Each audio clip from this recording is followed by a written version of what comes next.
Bonjour, je me présente, je parle au nom du collectif Non-Langue, dont les coordonnateurs sont Ben Taleb Sow et Alioune Sané de Yanama. La raison pour laquelle nous avons fait appel à la presse, c'est par rapport à la situation de nos camarades qui ont été arrêtés depuis le vendredi 29 novembre 2019. Juste pour rappeler la raison de l'arrestation, c'était par rapport à la hausse de l'électricité, dont le directeur a fait une conférence de presse pour dire aux Sénégalais qu'il y aurait une hausse de 10%.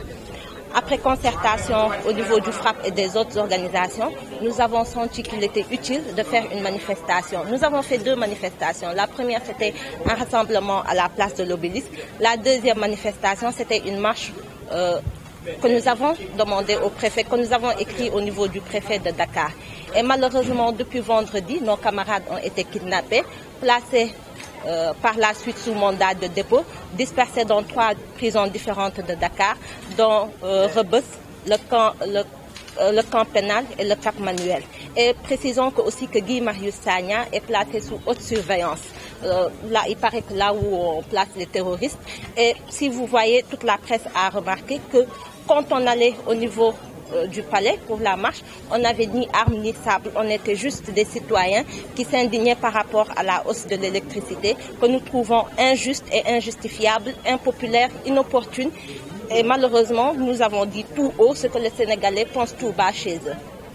Apparemment, nous ne sommes pas d'accord parce qu'il faut rappeler que l'ancien DG, il a eu à tenir une conférence de presse le 12 janvier à Paris. Disons que la boîte se sentait très bien, qu'ils ont fait un chiffre d'affaires de 30 milliards, qu'ils sont prêts à vendre à la sous-région et que même en 2019, il y aurait une baisse d'électricité. Qu'est-ce qui a changé entre-temps? Qu'est-ce qui a changé dans les 1 an? Pourquoi ils reviennent et nous dire qu'il y a une perte de 12 milliards? Est-ce que nous n'avons pas payé le courant? Est-ce qu'il y a des Sénégalais qui n'ont pas respecté leurs factures? Est-ce qu'il y a eu des détournements au niveau de la boîte de la Sénélec? Qu'est-ce qui se passe? Est-ce que c'est nous qui devons payer les erreurs de l'État du Sénégal? Une politique qui n'est du tout pas basée qui n'est du tout pas basée sur la vérité. Une politique économique qui ne vaut rien. Est-ce que c'est à nous de payer les dettes que l'État a eu à contracter avec la boîte? Et nous disons non, ce n'est pas à nous. Nous voyons que le HTCT, le TER, le BRT et tous ces gouffres à milliards, pourquoi ils ne vont pas prendre là-bas et combler soi-disant la dette des 12 milliards? Je pense que les Sénégalais sont assez fatigués. Vous savez comment le débat de l'eau est sur la place publique. Nous devons, les bases primaires, on n'arrive pas à satisfaire cela. Et là, on veut de plus voler les Sénégalais par rapport à une dette dont nous ne sommes du tout pas responsables. Raison pour laquelle ce collectif est né, Non-Langue, Non-Bagne. Et nous comptons dire à la presse nationale et internationale que nous organisons une grande marche le 13 à la place de l'Obélisque pour dire non à cette hausse de l'électricité. Nous ne sommes pas d'accord, nous ne payerons pas une politique économique qui n'est basée que sur du faux. Je voulais juste rajouter sur ça, pour appuyer un peu plus ma sœur Fatima. Il faut dire aussi que les Sénégalais ne peuvent pas payer pour les conséquences de la malgouvernance d'un régime qui est dans du tâtonnement, dans des dépenses de prestige, dans de l'approximation, mais aussi et surtout dans un régime qui peine à assainir les finances publiques. Nous avons vu ce qui se passe aujourd'hui dans ce pays. Vous avez vu tous ces rapports de corps de contrôle de l'État qui ont épinglé des personnes qui sont supposées gérer des sociétés nationales, des agences de l'État et des ministères qui ont fait des détournements à coût de milliards.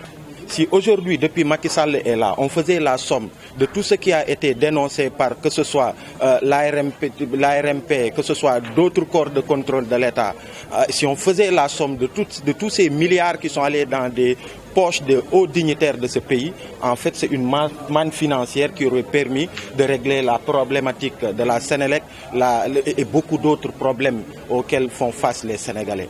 Donc les Sénégalais, ils ne peuvent pas payer pour des choses, pour des fautes qu'ils n'ont pas commises. Vous avez vu aujourd'hui au niveau de la Sénélec, on parle de ce déficit de la Sénélec, on parle de 12 milliards.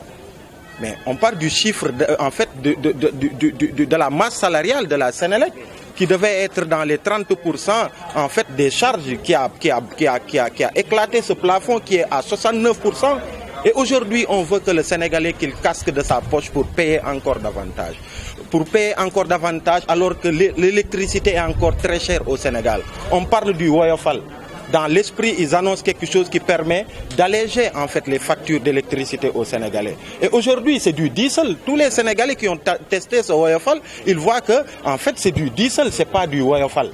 Donc tout cela fait que, comme la sœur l'a dit, nos camarades, encore une fois, et je vais insister sur ça, que ce soit Guy Marius Sagna, le docteur Babacar Diop et tous les autres camarades qui sont allés manifester l'autre jour.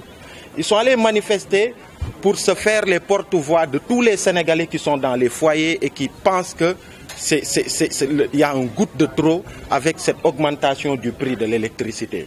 Ils ne sont pas allés devant les grilles du palais pour demander à ce que Alioune Sall soit mis sur la liste des députés pour l'Assemblée nationale. Ils ne sont pas allés pour des raisons crypto-personnelles, pour des intérêts de particuliers, mais ils sont allés pour dire «Nyo lank, nyo bagne, nous refusons cette hausse de la facture en fait du prix de l'électricité». Et c'est en cela qu'il y a du 2 poids 2 mesures dans ce que c'est ce que nous dénonçons.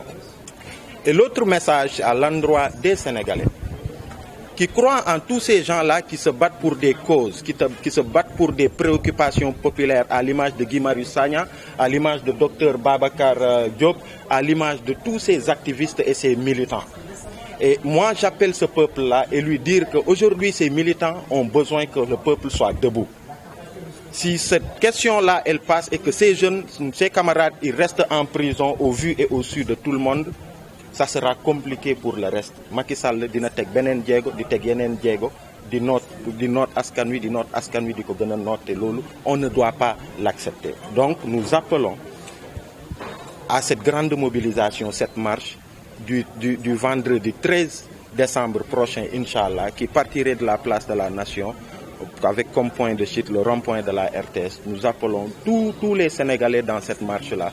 Nous avons fait tout ce qu'il fallait comme démarche administrative, comme Guy et consorts l'avaient fait aussi. Donc nous espérons que les autorités seront à la hauteur parce que c'est le peuple qui veut s'exprimer ce jour-là pour dire que nous ne voulons pas de cette hausse du prix de l'électricité. Merci beaucoup.